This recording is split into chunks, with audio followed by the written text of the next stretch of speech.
So I gotta kind of come out there, and he cut mine, he cut my neighbor's across the street. And we had limbs coming out of the wazoo, but they got them all picked up. How are you? I'm excellent. Oh, no chocolate. It's milk What do you chocolate. mean? It's M&M's. Yeah, but that's milk chocolate.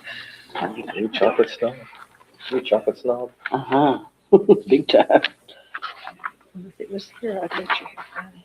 It's not like that. Don't eat it, but it's not like that. You ready? Now we are.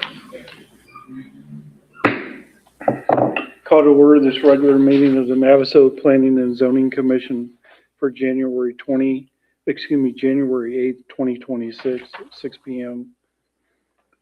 If you are able, please stand for the invocation and the pledge. It's still behind the screen. Dear Heavenly Father, we thank you for being able to be here and serve our community. We ask that you guide us in the steps we have before us this evening and continue to bless our community with prosperity and growth. We ask this in Christ our Lord. Amen. Amen.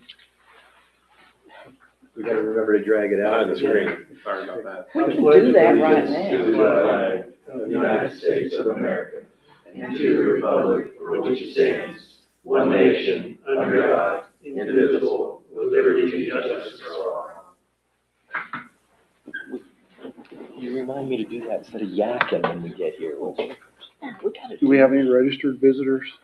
No, sir, and the item on the agenda tonight is a public hearing, so registration is not required to speak. Okay. So that brings us to agenda item number 4, conduct a public hearing for the purpose of receiving public comment and testimony regarding a development plan application submitted to the city of Navasota by C.H. Perhoda Jr. for the property located at 501 East Washington Avenue, Navasota, Grimes County, Texas 77868. The overlay development plan application requests to allow for the operation of a meat market / restaurant business, retail sales and restaurant use. Retail sales and restaurant uses are listed as permitted uses under the property's current B1 General Business Zoning District. However, a development plan approval is required for all mixed use and business uses in the overlay district. The property affected is legally described as A0002 D. Arnold, Tract 21, Parcel 1.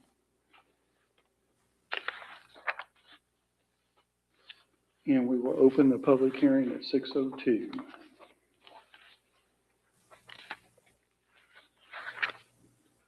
Mr. Chairman, Planning and Zoning Commission, I'll briefly summarize the application. As you read, this is a development plan in accordance with the overlay district. The applicant, Mr. Sergio Jimenez, he is the project rep, and the property owner, Mr. C.H. Perhoda. They are both here present tonight, and I believe at least Mr. Jimenez will be speaking here in a little bit. Just to summarize, staff has reviewed the development plan in accordance with overlay district standards and B1 general business district standards. Just for kind of some additional information, the way the overlay district works is every property along the overlay district has an underlying zone, right? Some of the properties are residential, which are only single family, and then others are B1, like this property, for example, or like where the Dairy Queen is, for example. And so what the overlay district ordinance state is that any use, whether it's permitted in the overlay or in the underlying zone, it has to be approved by planning and zoning and council ultimately as a development plan. And so projects like this are a little bit unique because obviously there's already a building there, there's already improvements there. This is not a blank piece of property that we're trying to check all the boxes. Some of the things really don't apply because of the existing building and that nature. And so in your staff report under recommendation, we have added some items from the agenda that was posted. In your packet in front of you, you do have, I think it's 3 to 4 additional bullet points that we recommend to add to the development plan. And this is again an attempt to marry the applicable regulations to what's there now. And that'll be on your last page of your packet. I think it's stapled to the very end so you can quickly get to it. And I can briefly go over some of those. Let's see if I staff has received a few calls throughout the week about really a lot of these items that pertain to this, and so we're hoping that the additions to the development plan that are listed are going to address a lot of those concerns. The number one thing, we got quite a bit of calls about the trees. I think on the graphics in the development plan where they're showing the before and after, in the after, the big mature oak trees are gone. And so that was probably the number one call we got or question we got throughout this. And I clarified with the applicant, those trees are going to stay. That was just a graphic error on the person putting together the document to really just show what the building is going to look like. But the trees are going to stay. And so after confirming that with Mr. Jimenez, we've added that as an addition to the development plan where they are going to preserve all existing mature shade trees, of course, excluding general maintenance or trimming. Number two is additional landscaping along Washington Avenue, where they're proposing to add those new signs and also along the building frontage along Washington. Adding some additional landscaping there, low-level landscaping, to really just kind of get it back to its, I guess you can say it's a glory at some point. It used to have quite a bit of landscaping along that frontage, and so just getting it back to where it was. The last two items were a privacy fence between this property and the residences to the north. There's two homes at Craig Street, and so that was another call that we had a long discussion about, and that was an item that they felt was important. And it is listed in B1 standards, so again, it's one of those standards that we can apply, even though this is an existing site, to address some of those concerns. And then the last one was the enclosing the dumpster area to make sure that it's screened from public view and to prevent rodents or critters and things from getting to the dumpster enclosure. And with that, those are really the big bullet point items. As I mentioned, Mr. Jimenez is here tonight, and I believe he had just a few comments on lower, or unless y'all want to, depending on how you want to work the order, Randy. So I would like him to step up and give comments and before we start having public comments. If you would, when you step to the podium, please list your name and address for the record, please. Good evening, everybody. My name is Sergio Jimenez. My address is 14513 Penick Road, Water, Texas, 77484. And I just want to say a few things about our business. We are family owner business. That's my wife, Veronica. And we had 3 other stores. And we like to go to smaller towns. We have one store in between Brookshire and Patterson, at the line of Brookshire and Patterson, another one in Magnolia, and another one in Hockley, Texas. So we would love to be part of the Navasota community. I think it'll be a good thing for everybody. And as far as what do we offer, it's like a mini supermarket. We will have lunch early in the mornings.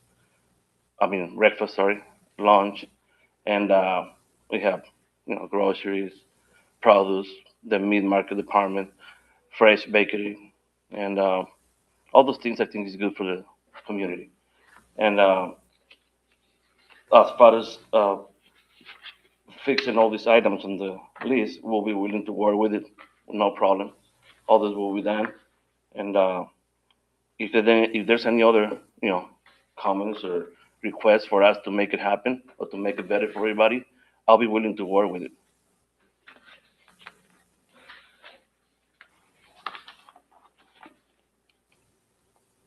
There's a tree in the back. I walked the whole property today in the parking lot and everything. And there's a tree in the back that looks very dangerously dead. Mm-hmm. And so it is concerning. It's losing a lot of limbs there. Yeah, like Mr. Lupe said, anything that has to be done by maintenance, like that tree has to be gone completely. And there's a lot of cleanup that we have to do. We have to bring this building. It's a pretty nice building, and we like to bring it alive, give some love to it. Whatever needs to be done. We're not trying to do any dramatic changes, like as you can see on the pictures. We're just trying to freshen them up, do little changes here and there. And he mentioned something about the signage on the windows on the East Washington side. The probably doesn't look really good or doesn't work with it. And I'll be willing to. I was telling him that I can cancel all those window signage and use the sign, the square sign. How you call that? Monumental sign. Monument. Yeah, the Yeah, monument or the and put a few freestanding. pictures in there instead of putting on the windows. Just put the reason that I want to do some pictures of it because personally, when I go to a restaurant, I like to see what I'm ordering. You know, so it's just a few pictures of what we offer, so people can see like, okay, Chip and Bean Market, what is that? So they can actually see a few items that we can offer. You know, so I can use that other sign and put a few pictures in there. I don't know, 4 pictures on each side of the sign, and just cancel all the window signs on the East Washington um, side of the property. So, Mr. Jimenez, I've got a couple questions. Well, actually, I have more than a couple, but do have some questions for you. I will tell you, I've had the privilege to visit your location in Brookshire and always had a good experience there. Okay. What I'm a little bit surprised at here, this building is substantially larger than I've noticed, at least that particular location is. Yes. Will you be using this entire facility or will it be subdivided? Uh, that's a good question. I'm trying to do everything a little bit bigger. If you notice on that store, our dining area, sometimes at lunch it gets crowded. So we would like to put a little more tables. Um, the actual kitchen food where you can order your food, make it a little larger. So the answer is we're not going to use the 15,000 square foot totally for the store, but right there on the plan it says office, office. There's 2 rooms. I put office in there. Will we will be offering like a money transfer, and already public stuff like that, and but that will be inside, like from inside the store. You have to go in the store to go into that office and do that. I won't subdivide that and have like different buildings. If that's your question. So you'll be essentially using the entire facility? Yes, yes, yes, Okay. yes. Gotcha. So, another thing that I was concerned about, as one of the other commissioners stated, I've walked around the property a few times lately. Yeah. How will you be receiving deliveries? I know that a lot of the, Cisco Foods, Glaziers, folks like that are delivering. It's pretty large trucks. Yes.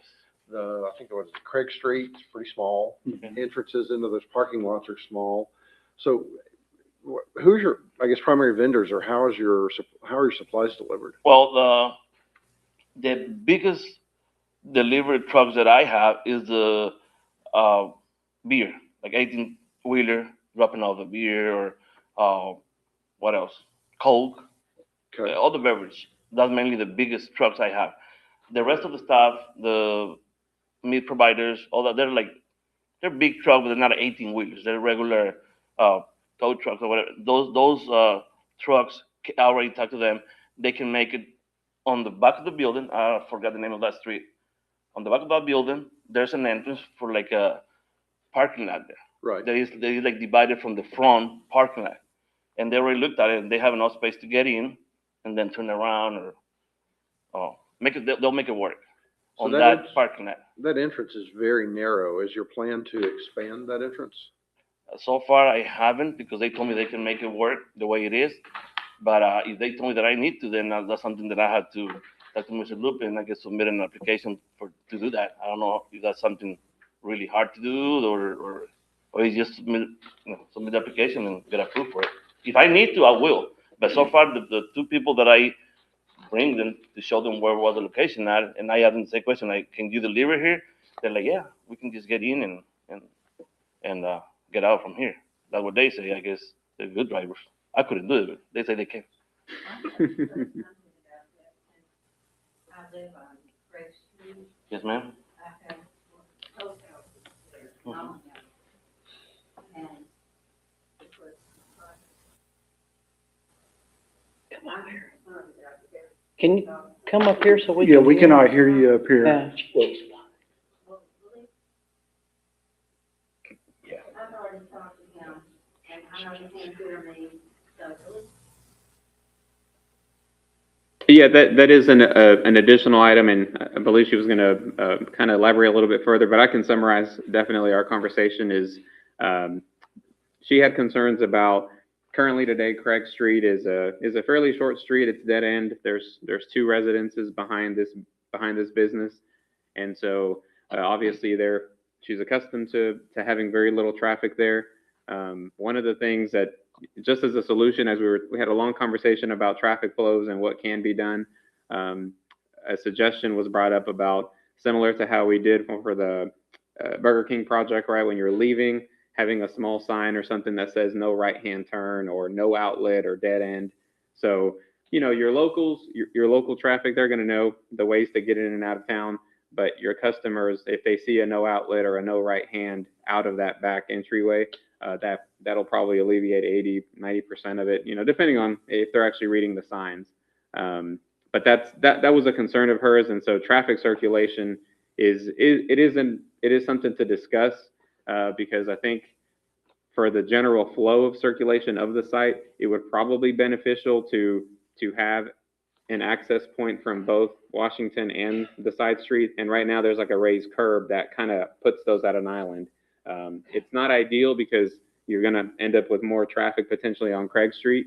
But there's probably a happy medium where you can put up some signage or other things that at least can direct traffic back out to Washington and not down, in front of Miss Miller's house. So I think a couple of things. I understand the concern.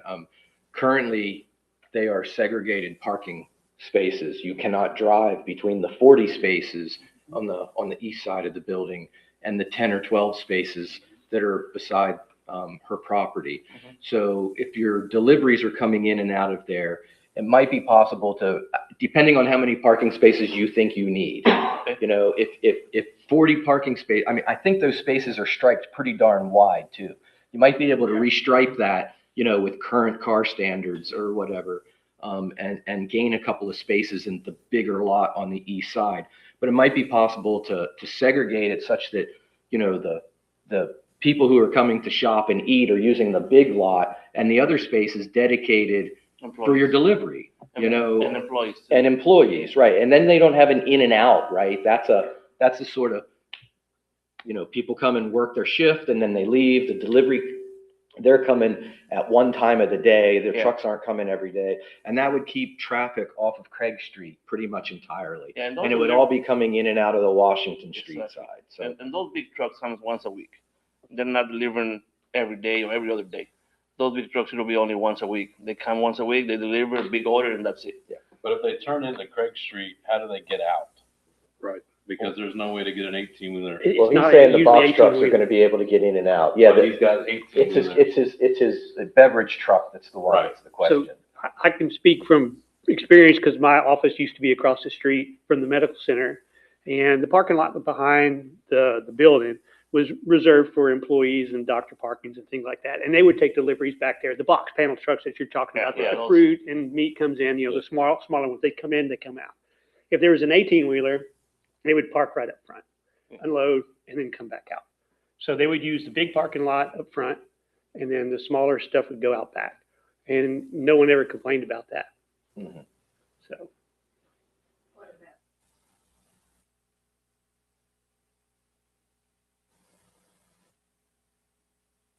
Well, I'll try to make it as far as I can from your property, and it gets picked up on one of my locations every day, on the other two every other day. I have to look and see. It's in the back, but it'll be fenced as well.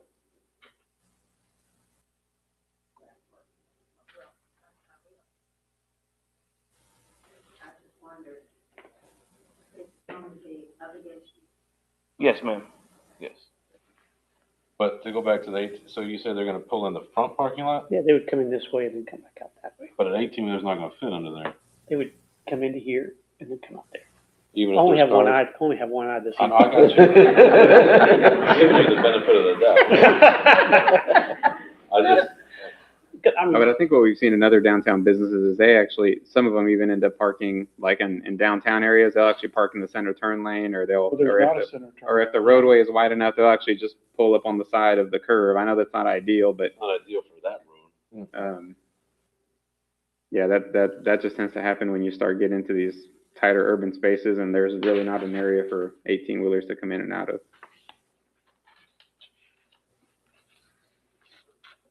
but I've seen both happen, where they get in and then they get out and also park in the street.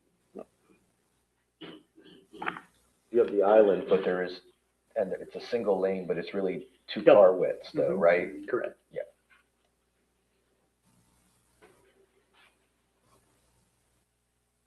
You don't have any plans to change the footprint of the building? You're gonna use the existing building? You're not gonna build a walk-in cold room off the back side of it or anything No, like nothing. that?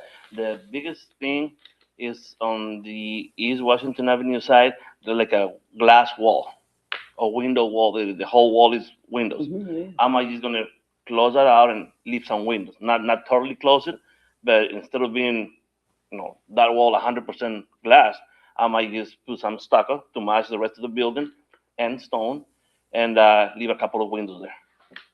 That's a major change to the building. Everything else staying the same. And so those windows too, that are, right now they're closed. It looks like a window, but they're closed. I might just open up the windows up. I'm assuming you're planning to repair the damage to the front facade of the Oh, building? for sure, yeah. I just can't do it right now because it's not my building. Right. Yeah, Are you purchasing the building or leasing it or purchase. purchasing? Yes. Gotcha. How many people we employ? Between 15 to 20.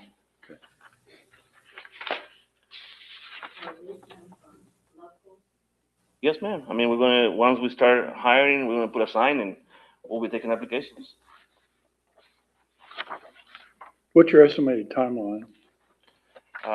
If we close on the building, by next month, I'm trying to be open for business by the end of this year, probably November, December, if everything goes well. It all depends, how long it's gonna take for them to do the, engineer plans so I can submit it to the city and they can approve it and all that. So if that goes well and goes fast, then I'll try to be open for business this year. If it takes a long time with the architect, sometimes things happen. It takes 3 or 4 or 5 months for me to get the plans and then to review it and approve it. Then, but my goal is to be open this year. So, this one's a little different for us. Most of the B1 that's come to us in the past couple of years have been basically empty lots. And then we've had, B1 property. I will compare what I'm talking about to the O'Reilly's that was built. So that O'Reilly came in and then, we have issues with water. That property is probably 85 to 90% hardscaped between the structure and the parking lot. And I'm sure it was put in long before we all started talking about drainage problems. Yeah. Currently, the northeast corner of the property has a little concrete culvert that the water was probably designed to go out and then go into that wild plant growth that's back there and then go down into the ditch that's at the bottom, and it actually fills up with water inside all those bushes on a good rain. The parking lot isn't graded properly at this point in time between the mature trees that are against the curb side of the east side of the lot from the bank, and that sits a little low up against the building. The building has a lot of gutters. They're all scuppered internal gutters from the roof line, and they're just dumping the water right at the edge of the building.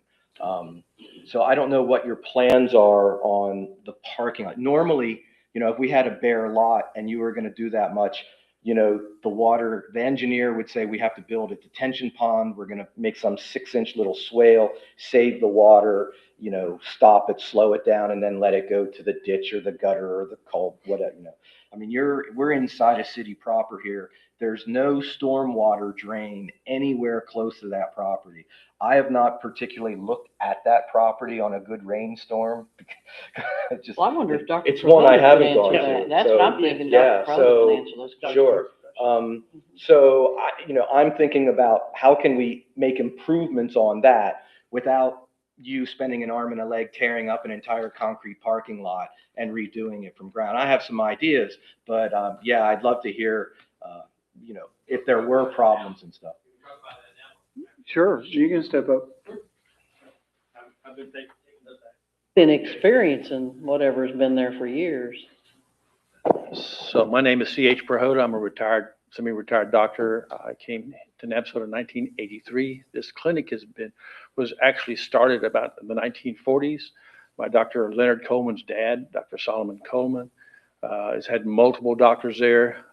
Unfortunately, medicine has changed a lot in the last 5 years, especially. Getting a lot of us older doctors to retire and you know, it's a shame what's happened in medicine recently, but nonetheless, it is what it is, and our government wants it that way. But nonetheless, about 3.5 years ago, 4 years ago, St. Joe's was renting the property, and we had 4 doctors. I retired. I brought a doctor in, and then soon after that, Dr. Scamardo retired, and Dr. Seville retired, and there was one doctor here, and St. Joe's was supposed to bring other doctors in. They were not able to find any doctors just because of the doctor climate and getting doctors to come. And so basically, they basically said, there's a lot of patients here. We'll just have them come to Bryan. And so they closed the clinic. And so in the last 3.5, 4 years, we've had absolutely no income there. We had over $100,000 in the bank that's gone towards taxes and just trying to maintain things. Yes, the tree in the back is a pecan tree. It is dead, and well, there's one branch that's still there. I talked to Gulf States or whatever electric company, said it's not where it's going to damage anything. It's not going to damage our lines or anything, and I disagreed. So, but anyway, they said they wouldn't come take it down. So it's slowly been deteriorating, but it's all the limbs are falling out. If you want pecan wood, come get it. Okay. So, but that tree does need to be removed. And when you remove that tree, that might bring a solution to the parking in the back.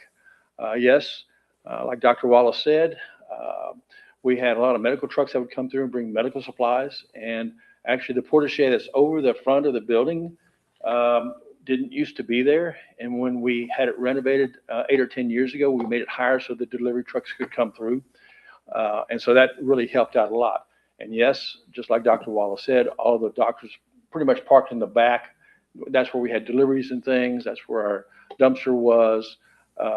If that tree goes, there may be a way to come in along where that tree is and have a big turnaround so you can just kind of go through. The other thing is, if you come in from the other side where the PNC Bank is, or whatever the name of it is now, you can come in that way and you come along the back, and actually you can take out that curb and go straight through. So the 18-wheeler could go that way if they didn't want to go underneath the porta-shade, and they could just back up to the unloading area back there and then just drive straight through and come out. And so there wouldn't be that much turning around and things. But I think that would work pretty well, and that would help some of and it's big enough that you can have some of the people that park back there. And I think that would take care of things. So that would help the circulation. The damage to the building, we've had difficulty. We did have insurance on it, and I got a check about 2 days before Christmas to get it fixed. But we had 2 adjusters that in the middle of getting the adjustment done, they transferred to another company. And so I didn't hear from them. They wouldn't answer the phone. So finally, that's all taken care of. Mr. Jimenez and I have reached a deal. This is a building that we have a lot of motion overselling. We have tried to get doctors to come to this facility. We've talked to St. Joe's. We've talked to Scott and White. They have 2 clinics here. They don't really want any more area. We have tried to get Methodist come down. We've tried to get St. Luke's come down. And the climate of medicine right now, nobody wants to invest in a building, basically. And it's difficult. You can get nurse practitioners, which is what the government wants, a lot more nurse practitioners, because you're having a hard time getting doctors. Nonetheless, it grieves us to sell our clinic. It has a lot of memories. So nonetheless, Mr. Jimenez and his wife have been very gracious at looking over the building, and their dream is to have this store like they have 3 other stores. And so I think it's a family business. They are wholeheartedly and invested in their business, and from what I've seen, they do a good job. He's asked all the right questions. The first time we met him, he was very friendly, very conscientious. The next time he came in, oh my gosh, he brought his plumber, he brought his mechanical engineer, his electrician, the foundation guy, the sign guy, and everything. He has been over that building. He had to make sure that he could put his vents for the bakery in the right place, so they can go up, because some of those ceilings are kind of low. But he has been over that building, under that building, everywhere around. And so I've been pretty impressed with him. He didn't know, and I've been under and over that building. I got here about 1983. I've been practicing here until I retired. about 3.5, 4 years ago. Now I do part-time work at the rehab hospital, but I've been the managing partner because nobody else is pretty much in town. And yes, we have stressed over that building, and we've had difficulty finding anybody. And Mr. Jimenez is, I mean, it's from what I've heard and seen, and what I know of him, he's a good guy. He's going to do what he says, and I think he Dr. will. Prohoda, Yes. on the question, being that you've been there for, I don't want to say so long, but you've been 42 years in Navasota. You've been a fixture there. With Dr. Todd's question about the drainage and water and stuff like Oh, that. yes, let me go back to that. Hysterically speaking, I mean, you remember? I have seen some hurricanes and rains come through, and if you walk out the front door and East Washington is to your right, and the back of this young lady's property is to the left, the only place that water would stand would go to the back to the fence, and then it would go to the right-hand side towards the building, which is, I guess, further east. And it would stand there about that much. And the only reason it would stand there is because in that corner, there was either too many leaves or it wasn't cut out for the water flow. We've never had water come into the building. I've never seen water. My mom and dad have the building next door, the old bank building. And I know it's in the 100-year floodplain and it's supposed to come up that area. I've never seen the water. It's always pretty much gone away pretty quick. And I know when the hurricanes came through, we didn't really have any damage. We didn't have any rain damage, but the water, I've always been surprised because it tends to flow off pretty well. And it tends to flow towards that back area that you're talking about. And it used to be that was like a jungle. It used to be a lot worse, and the city has cut that down and cleaned that out a lot, and it's been a whole lot better since then. I mean, it looks a lot better. I'm sure it helps the water flow a lot better too. But that's the only place I've ever seen the water stay. Thank you. Mhm.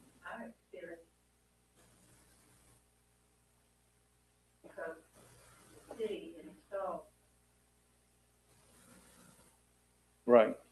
And water on Washington, but it goes into that road and that,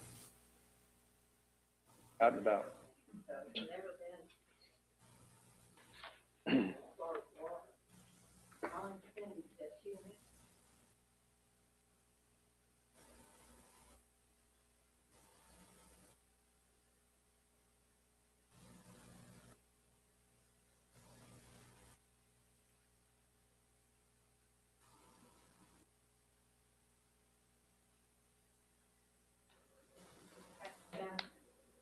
I understand. I think the only thing is there's not giving really an entrance.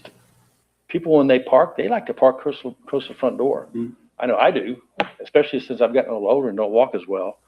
But they park to the front door. Back there, they're going to have to go all the way around the building to the front. I know some of the employees didn't like parking back there because they had to either go around this other side to the front of East Washington or come around the other side, because it is a long way to walk unless you have a key and you're an employee that works there. So I really don't think, and there's so much parking available in the parking lot in front, 40 places. If you have 40 cars here, you're going to be really busy. Uh-huh.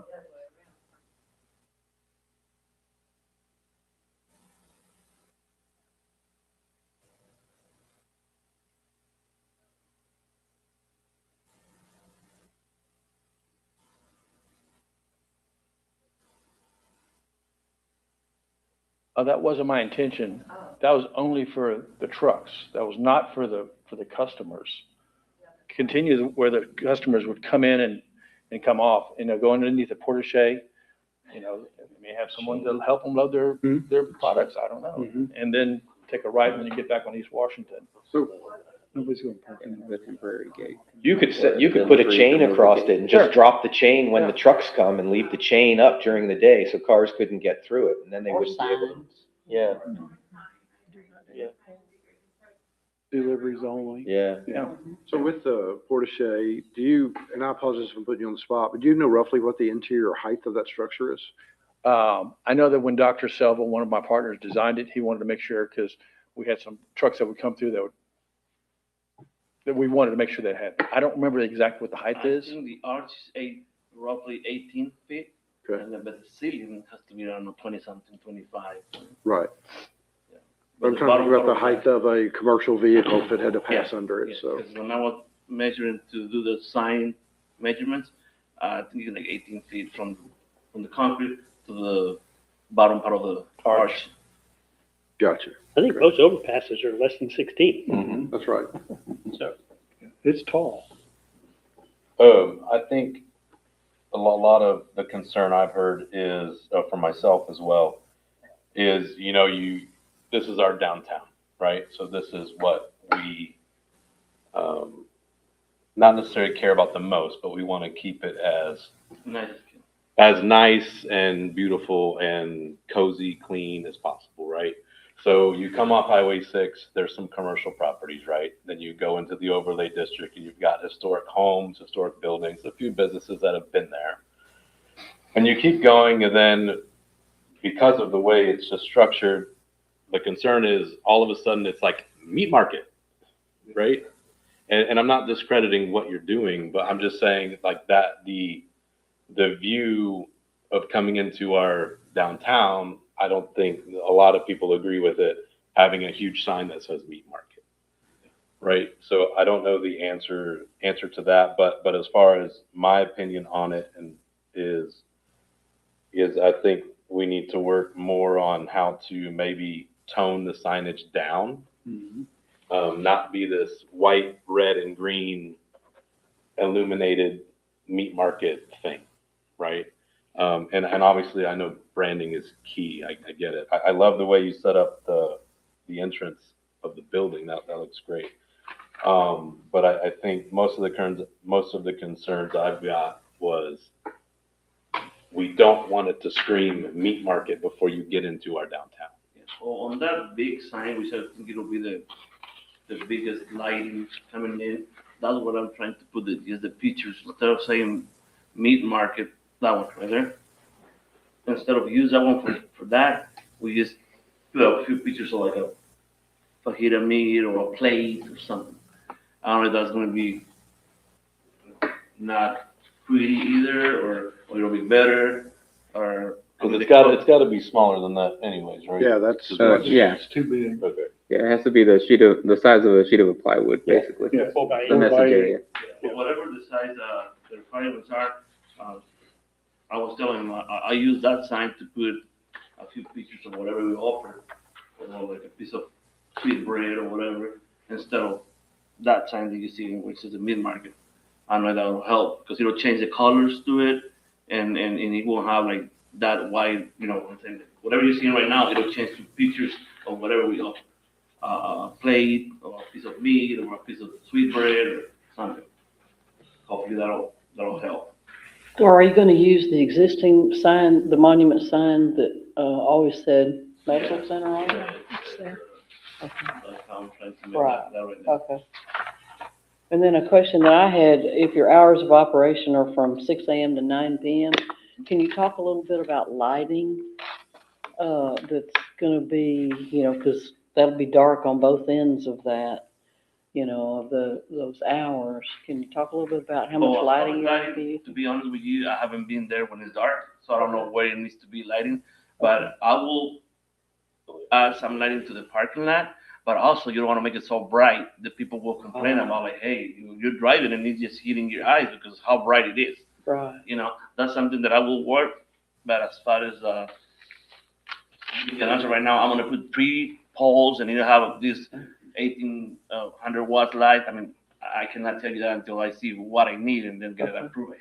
But we've got ordinance, we've got standards for that Yeah, you're we pretty do. much stuck with. Because the so. medical center was open during the day, Yeah. so it's kind of like, okay, what's it gonna look like at night? Some of us were there at night. That's exactly, yeah, I was calling you too. I was looking, so, yeah. But you parked on Craig Street. Yeah, right. I parked behind the concrete. Yeah. To go a little bit back to the signage, because the feedback that I've gotten as I've talked with folks about this has been really, that's probably, but Me seeing too. between protecting the trees, which was Right. really important to a lot of us. The other issue was the signage, and we've already addressed the, for lack of a better term, window signage. And that's been roundly unpopular in the community, and they, we're hoping to see you maybe avoid that. But that large monument sign that was there, definitely toned down. I'm even somewhat questioning product displays.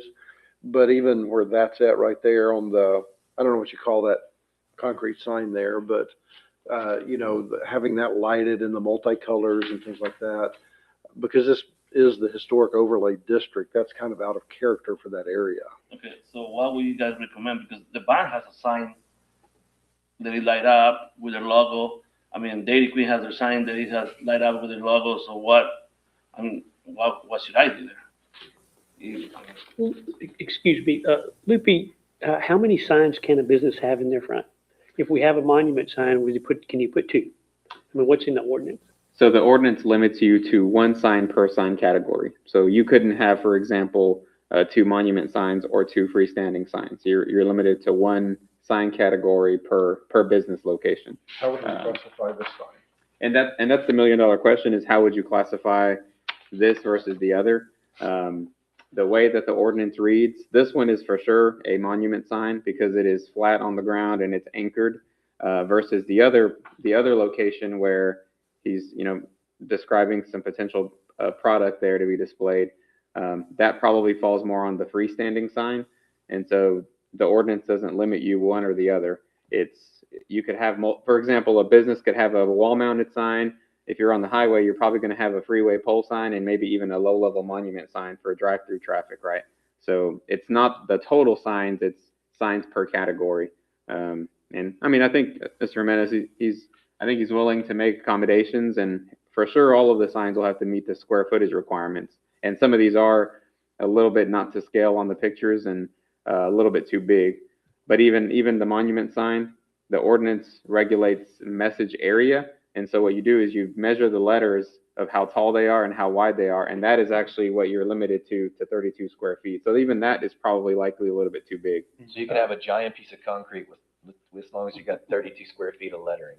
Some people call it architecture. There's, for example, like Dove Crossing, right? Dove Crossing entrance sign, you have big birds and stone, and it's very, very art, right? But your message area is what the ordinance regulates, is what are you conveying?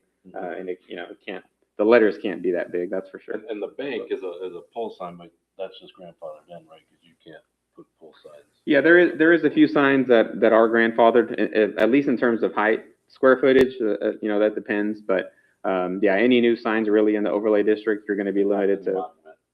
They have to be monument or freestanding, and you're limited on height. There's a few categories, but I think the tallest sign you can put is like 8 feet. So to go back and answer your question on, what I would recommend or prefer would be in keeping with the character of the existing sign, to where you're using like the medical center's letters, maybe some indirect lighting. Maybe something more subdued would be, again, you're getting my personal thought on that, but that's what I would recommend. Okay. And I think it's just as effective. Yeah, I'll probably just do all white letters. Yeah. Instead of have colorful, just do all white letters and smaller. I mean, at the end of the day, you guys have a great product. You are well regarded. I think people would come regardless of a sign. Just Once people know us, hopefully they'll come, no matter how the sign looks. Exactly. Yeah. Can you go to the site, to the one that's gonna be by the Porte Cochet though? So the front, Front of the store sign. The front of the store? yeah. Right. Make that bigger. Yeah, I mean, you're gonna see that going Yeah. And that looks It's great. a one-way street on the Southbound. side, so. Yeah. whatever direction it is. So is it really necessary to have the other sign, the one that he's wanting to put the products on? The pole sign? Oh, I'm Well, just that's if trying we- to use that sign, to, like I said, to put some of my products. Because if they recommend not to use window signs, Right. and then, so if I don't do window signs, if I don't do the street sign, if I don't do like pretty much some, So how are you gonna put them on that sign? Are you Can I ask looking at that too? an LCD digital no, sign? no. It's just like a plastic, square that goes into that metal, Like an frame. acrylic. And they put a light inside the frame, so it lights up and you can see the letters and the pictures and stuff like that.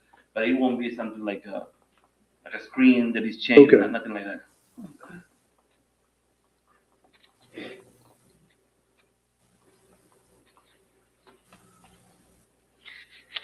Anybody else have any questions for the two of them?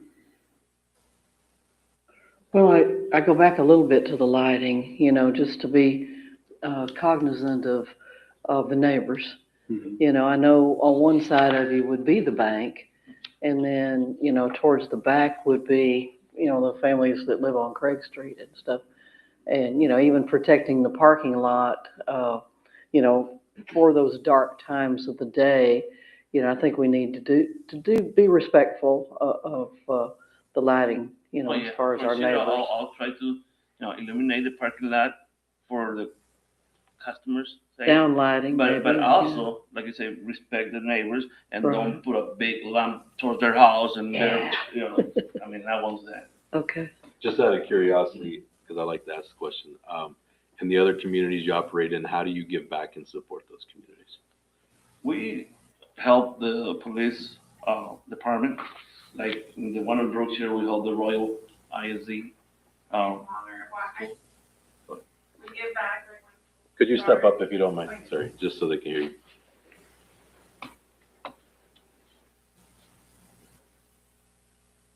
Veronica. I usually take care of that part. He's like, what is this plaque for? And he was like, oh, that's good. They called me the other day. We usually, when school starts, we give back to the community in giving like backpacks to the kids starting in school. For Christmas, we give out for the parade that they usually do in Berkshire and in Waller. And then what else? Oh, we get the calendars for the Waller Police Department, where we always give out and donate for that. Also, the fire marshals, also we also give for them. And then who else do we give? The churches. They usually come out and always. We're really grateful with all the people that come out. And we usually, most of the time, it's really hard for us to get in contact with most of the people because sometimes they go to our stores and they leave their information, and it's really hard to get back with them because sometimes they can leave the forms there. So they usually have my personal, emails and my cell phones, and they get back with me every year, and we're really happy to be able to, give back to the community because if it wasn't for them, we wouldn't be, up and running in business. So yeah, so we have. I didn't bring pictures or the plaques, but we have several plaques of what we give back, and they give us our plaques. We have them in our offices and at our house. So yes, we do. We usually do that, and we've been giving for 15 years. We're really grateful with the police departments of all the stores.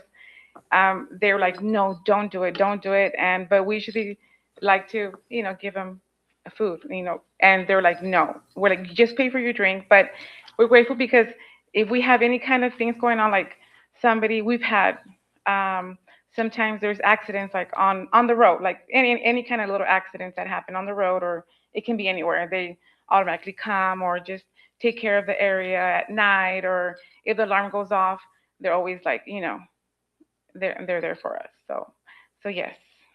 Thank you. Thank you. I'm sorry, I was a little nervous. No, it's okay. Very nervous.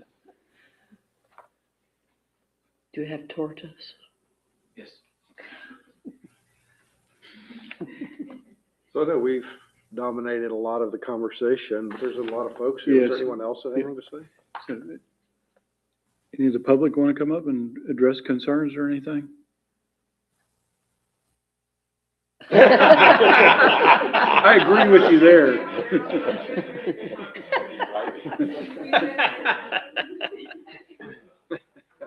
Thank you. Thank you very much. So Lupe, just so we understand better, because we've got a list of things here, right? Yep. So, and I know this is for the next item, but are we just, Conditional. we're just gonna condition, we could just condition with a whole lot of different conditions? I think so. I think based on the applicant's Or is it willing. better for him to come back with something? Well, I think most of what I'm hearing, most of the things that there's concern about, you could likely add more items to this addition. because it sounds like Mr. Jimenez is very willing to accommodate. And frankly, that's where the development plan, it's his document, and if he agrees to add it in there, then it can proceed to council with those additions. So I wrote a few things down, but we can talk about it in detail once we close the public hearing to make sure we write down exactly what y'all are looking for. Okay, any other comments? If not, we'll close the public hearing at 6:50 PM. And that brings us to consideration and possible action on development plan application submitted to the city of Navasota by, and Dr. Prohoda, I have to say Dr. C.H. Prohoda Jr. for the property located at 501 East Washington Avenue, Navasota, Grimes County, Texas, 77868. The overlay development plan application request to allow for the operation of a meat market / restaurant business, a retail sales and restaurant use. Retail sales and restaurant uses are listed as permitted uses under the property's current B1 general business zoning district. However, a development plan approval is required for all mixed use and business uses in the OD overlay district. The property affected is legally described as A0002 D. Arnold Tract 21, Parcel 1.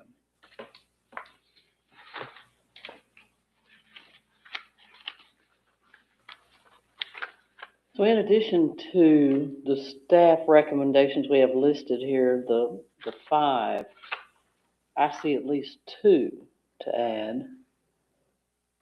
So the sign issue would be addressed with the sign ordinance, am I not correct? Only in terms of sizing. Okay. Okay. So I have toned down signage, limit to only one sign facing East Washington, and ensure adequate delivery route / path for large delivery trucks. Okay. In addition, So when we discuss about toning down, I don't know. That's, I'm trying to yeah. think of how we would I know. specifically state that. Right. That's the, Right. No, I know. I mean, I agree with what Maybe you're instead of saying. a backlit sign, direct lighting on the sign, is that what you were leaning towards, Bert? This is regarding the long sign up front. Yes. Yes, I guess my recommendation there would be to use lettering similar to what's existing on the sign now, with either indirect lighting, Well, it used to have uplighting. yeah, That went, that's that what I'm lit trying that to say, I'm sign. sorry. Shrubs are all Yeah. grown up Thank on you, it that's a too, better way of but- putting that. Yeah. I mean, I would like that sign to be beautified more than a Right. lit up Yeah. monument. And it doesn't have to have landscaping in front of it that Right. occludes the sign, like Right. kind of it does a Right. little bit now. Yeah, which probably needs trimming. Yeah, definitely. Needs a master gardener. So something to the effect of, Monocolor Like match lettering. what exists, Mhm. you know. Subdued or Equivalent. something, I don't know the right words. Well, that's the thing I was about to ask, that maybe they were able to.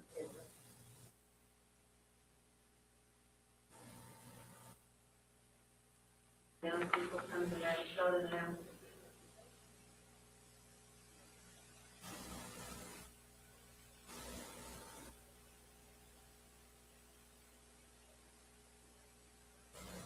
Much of Hmm. residents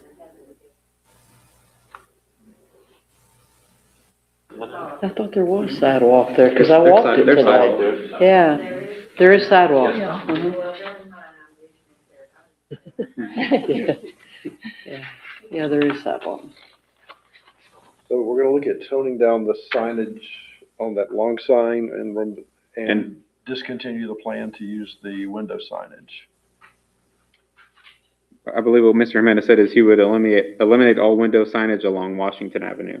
Yes. Are y'all wanting all window signage removed or just along Washington In Avenue? my opinion, I think you can have some obviously in the front of it, like you The park. front, I mean, yeah. You've got windows, I assume, and.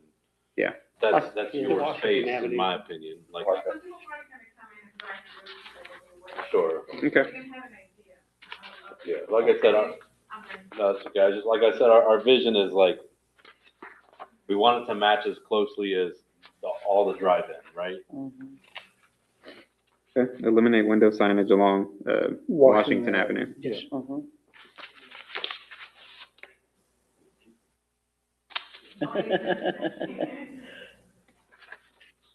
Okay, and there is no, changes needed on the wall-mounted sign, the one that's above the canopy, right? As long as it Everyone- meets the sign ordinance. As long as it meets the sign ordinance, okay. Because that's attached to the building, and that's the Yeah, hanging sign ordinance. right. And then the last sign, the potential freestanding sign, I don't think, Yeah. I don't personally like it. I don't think the I don't community would either. appreciate it. But There's not a sign there currently. Right. Most people look everything up on the internet anyway, so I think what, the language we can add is just, or location. only This one, sign, right? only one detached sign on the business. Mhm. That's not connected to the building, so that would limit it to the monument sign. Mhm. One or the other, basically. If he decided, hey, the big wall goes away, but he wants to do the other, as long as one of those meets the requirements, is that enough leeway? Well, the existing wall sign, monument sign, it's been there for a very long time. And, Okay. It's part of our culture, really. Yeah, I mean, it's just already is.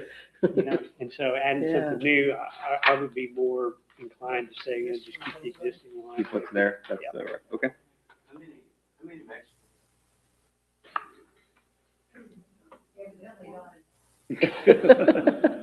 yeah, unfortunately, we don't get to decide how many Mexican restaurants get to come to town. Mhm. No, that's not true. Yeah, got two. You got two already. Right. Mhm. So I really think the other item would be to develop a plan for commercial vehicle access to the property, both now and in the future. That would be presented as part of the development plan that would involve those vehicles being able to load and enter and exit the property without having the public streets as a loading zone. And I'd like to see us put something in there about eliminating the parking lot in the building for safety. Yeah, but that should be covered. That should be covered by Right. ordinance already, hope right? so. I mean, just Right. because it's an existing structure, it might have some grandfathering, but it still has to meet whatever our upgraded code is, right? So, Because it would be off-street park, not. Right. parking lot. Yeah, there's, I mean- based on the square footage of the building, there's plenty of existing parking spaces now. Oh, yeah. But I think the question is the Doesn't- circulation of doesn't delivery. current, Lighting. some of the parking lot language talk about like how many trees have to be in the lot and stuff like that? And now we're dealing with an existing lot and not a new construction lot. So you get grandfathered about not having to tear up 5 parking spaces for trees, as long as you have the right amount of ADA accessible. Is that the way it works?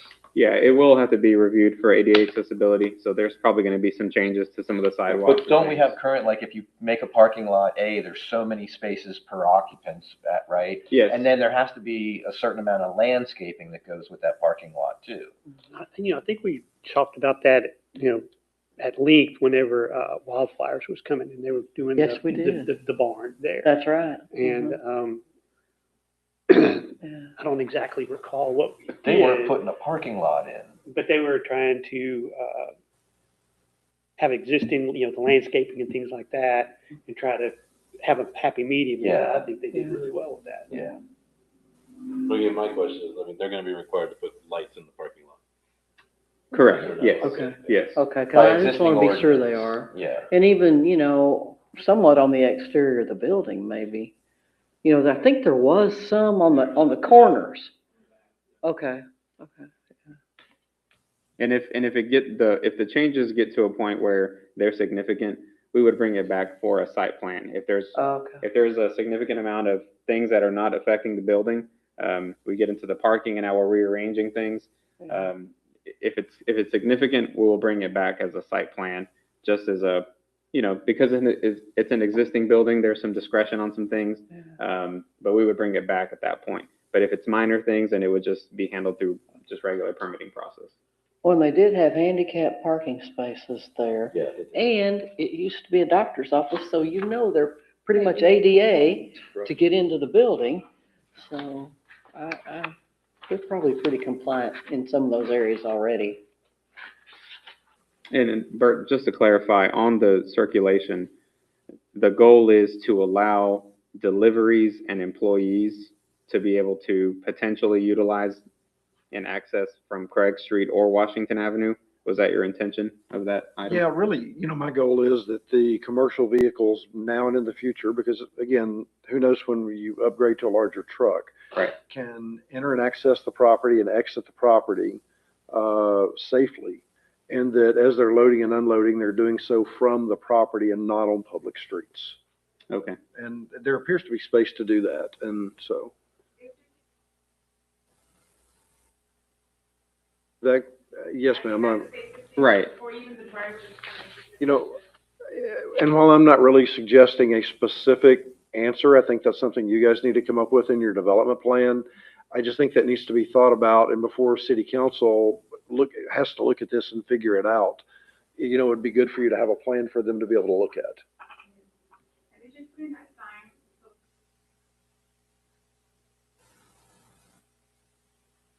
Right. I mean, if you choose to eliminate, say, that median between the two parking lots for the purpose of commercial vehicles, and then as you were talking about, maybe a chain with a sign or something during the times you're not dealing with commercial, that's fine. Yeah, eliminating through traffic, but not for employees and deliveries. Right. So that's Something one a- way or another. Yeah. Correct. That's good. I think that's an internal decision for you guys, though. Did that answer your question, Lupe? Yes.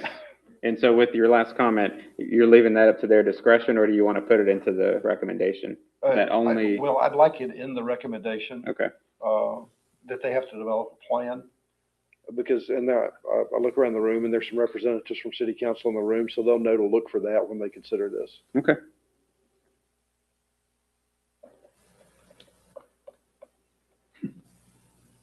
Anything else? I'd like to make a motion that we approve the development plan for the application submitted by the city of Navasota and Dr. C.H. Prohoda for the property located at 501 East Washington Avenue with the aforementioned items that we talked about. Second. So, I think Dia got you on that one. she did. We have a motion by Dr. Walla and a second by Commissioner Dia Copeland to approve the development plan. Any further discussion? All in favor signify by stating aye. Aye. Any opposition? Seeing none, the motion carries. And that brings us to the final agenda, well, not quite the final. Agenda item number 5, consideration and possible action on the meeting minutes for the December 11th, 2025 meeting. I'll make the motion, we approve the minutes as written. Have a motion from Commissioner Copeland to approve, Oh, second. second from Commissioner Kikoski. All in favor signify by stating aye. Aye. Seeing no opposition, motion carries. And that brings us to adjourn at 7:03 PM. All right. Hey, Dia, Yes, sir. with your master gardening skills,